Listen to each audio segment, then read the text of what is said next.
You see, the beauty about real estate is you learn to use debt to get rich. I'll give you another tip. If you're going to be rich, you have to learn to use debt. It's called other people's money. So when I hear poor people say to me, I don't have any money, I said, because you're an idiot. That's why. You're not supposed to use your money. You're supposed to use other people's money. But that's debt. I don't want to do that. And so they stay poor. In 1997, when I released Rich Dad, Poor Dad, that book caused a bit of an upset because I said, your house is not an asset. So in today's world, if you want to be rich, you have to know the difference between assets versus liabilities. One of the reasons so many people are struggling financially today is simply because they're calling their liabilities assets, such as your house is not an asset, your car is not an asset, and things like that. So very simply, when I was a young boy, my rich dad taught me, he says, you have to understand a financial statement. So this is an income statement. This is a balance sheet. Now, this is overly simplified. He says, what creates something to be an asset is very simply assets, cash flow money into your pocket. And a liability takes money from your pocket. So for most people, their houses are not assets or liabilities because every month it takes money to live in that house. Even those who say, well, I don't have any debt on my house, I've paid it off. Look, you still have insurance, still have upkeep, you still have maintenance. So I signed up, signed my name, sat down on the course. 3 days later, at the end of the course, he was a great instructor because he was a real estate investor. He didn't need the money. And that's when you know the guy is real, because you could tell he didn't need the money. He liked teaching. He liked inspiring people. So it's just like my rich dad. He says, you don't need the money. So then the next thing he said at the end of the program, he says, when you leave this program, it's 3 days, Friday, Saturday, Sunday, he says, your education begins now. What you do at the end, as Kenny says, you get through the process of the 3 days and you start again. That's the process. So he says, at the end, when you end Monday morning, your job is to look at 100 properties. 100 properties in 90 days. Take everything I've taught you and look at 100 properties. That was the start. So naturally, 30 guys and 30 guys, 35 guys in the class, they all say, okay, yeah, we'll all do it. We all break into little teams. And as you know, by Tuesday, they all quit because they're too busy. You know, they got to the school, they didn't start here again. But there's 3 or 4 other guys and we stayed through it, and we went to real estate agents, went through the little files. It was really antiquated ways of MLS, multiple listing services. We were looking for little dinky deals, small deals, because that's all we could afford. We didn't have any money. So we kept looking, you know, I'll go knocking on doors at real estate agents, and, you know, realtors, they're not the best investors, are they? No. They're all focused on commissions, normally. And I go knocking on the doors, and the first thing they say to me, you can't do that here. This is Hawaii. You can do that in mainland, in California, Nebraska, but you can't do it here in Hawaii. I was desperate. This guy says, well, I got what you're looking for on the island of Maui. Now, most people think Maui is too expensive. How can that be? How can Maui be affordable?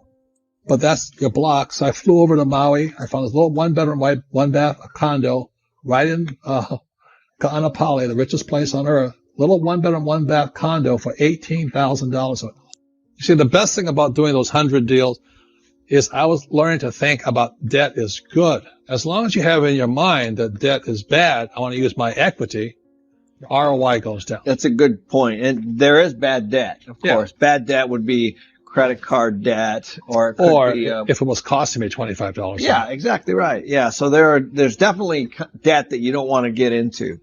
But we're talking about debt that's paid by a tenant. Yeah. You know, debt that's paid off by somebody else. So that's a really important point. So if you're borrowing money, you're going to want to make sure that you have the rent to cover it. One thing, if I hadn't done this myself, I would not understand what Kenny said. It was a 144 unit property that was existing it was 95% occupied with tenants. So that was an important piece.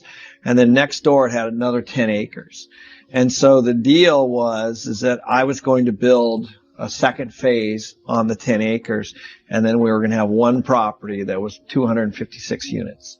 And so that's what we did. So we took the first 144 units and the land, and we went to the bank, and we got a construction loan to build the second phase. And then we built the second phase, and through good management, we filled up the property.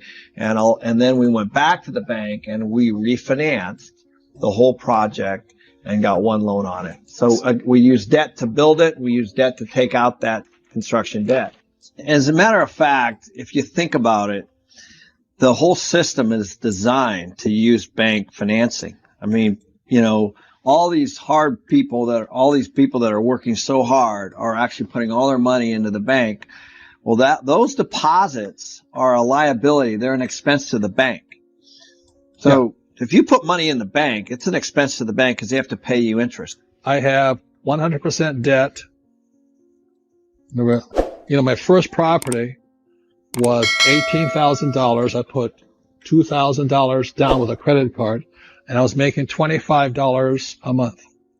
I think that's the best example, Robert, because essentially what you did was you didn't use any of your own money. So the only costs that you had was whatever your debt was and whatever it cost the $1,800 on your credit card was. Right. So but the idea was not to make money. The idea was to train my mind to think that I want 100% debt.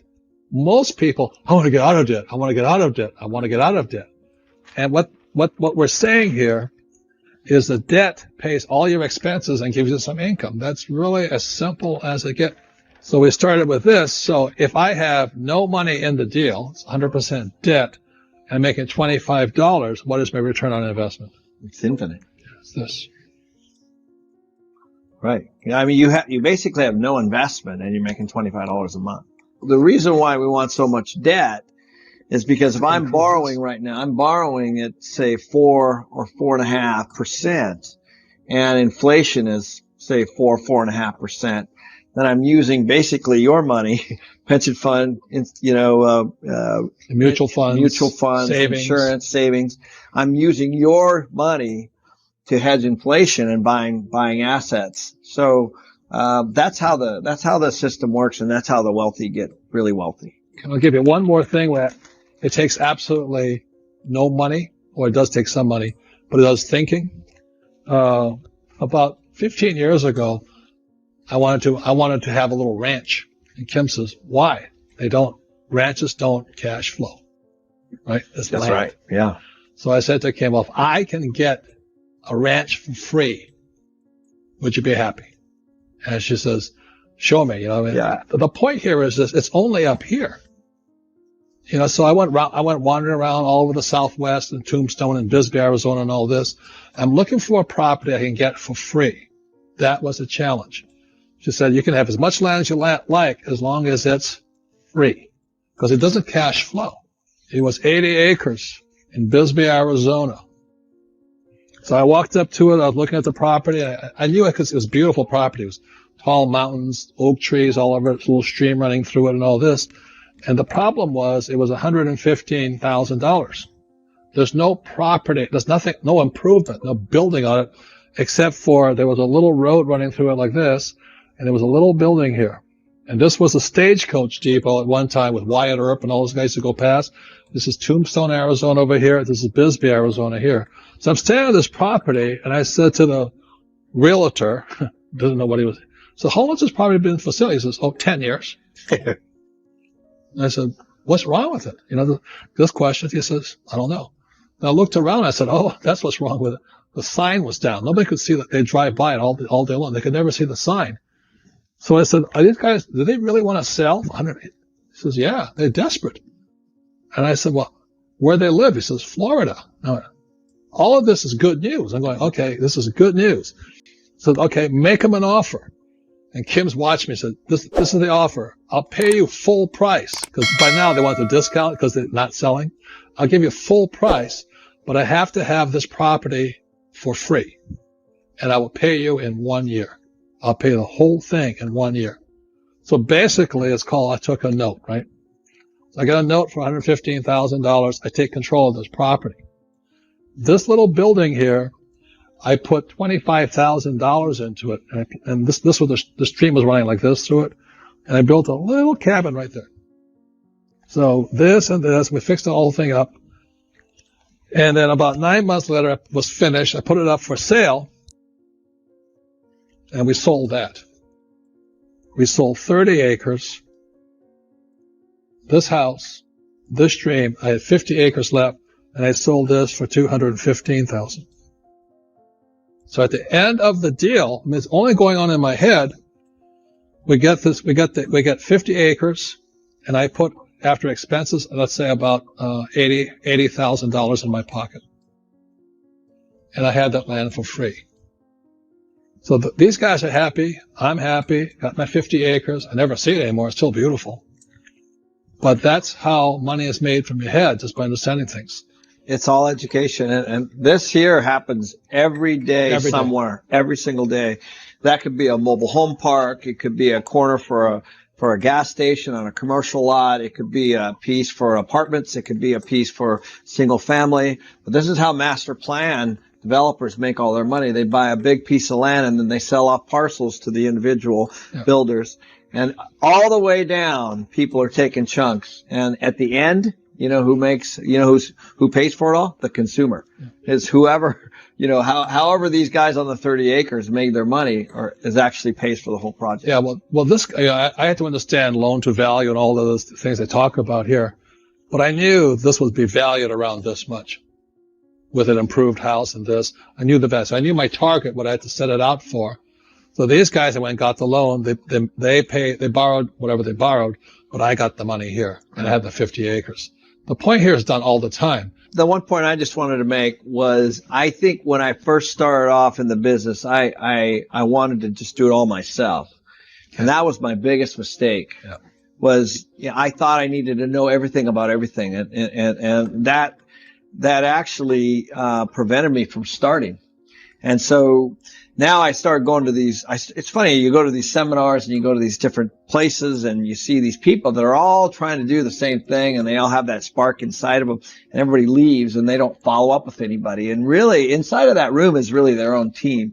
So I would just encourage everybody to just start asking. You don't need to know about financing. You just need to find somebody who does and go ask questions and put them on your team. And you don't even need to be a realtor.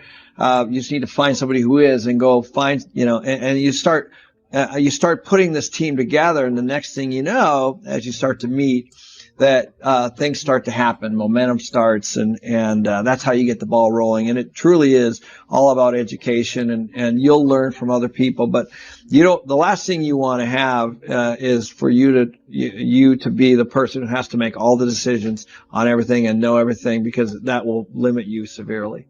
We had this property, Edgewood. Yep. And it was pumping about $300,000. Yeah.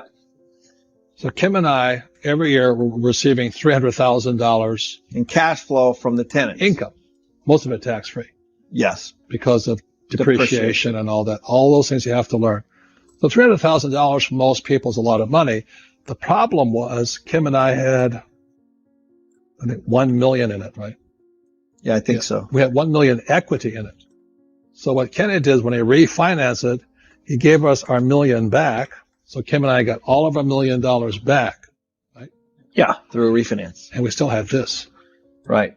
So we were receiving $300,000 with no money into a deal. To me, that's a great deal. Yeah, and people might ask how. So there's a lot of things that happen inside of here. One was that this was over a 5 or 6 year period. The rents had gone up. We had increased the value. And during that time, interest rates went down. If you remember, I think we borrowed the original at somewhere around 7%, and then we refinanced somewhere around 5%. So we actually saved on the loan, on the interest rate of the loan.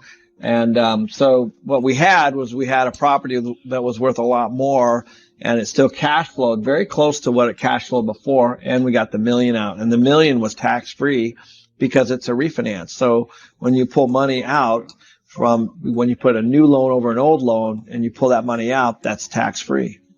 So with that $1 million, we gave it back to Kenny, another deal, money, same process, goes out, and now it's huge. Yeah, it's what we call the velocity of money. So now at that point, Robert and Kim were still in the deal. They were still cash flowing, and then that $1 million was also at work somewhere else. And so I'm not saying it's easy and all that, but again, it starts as a process.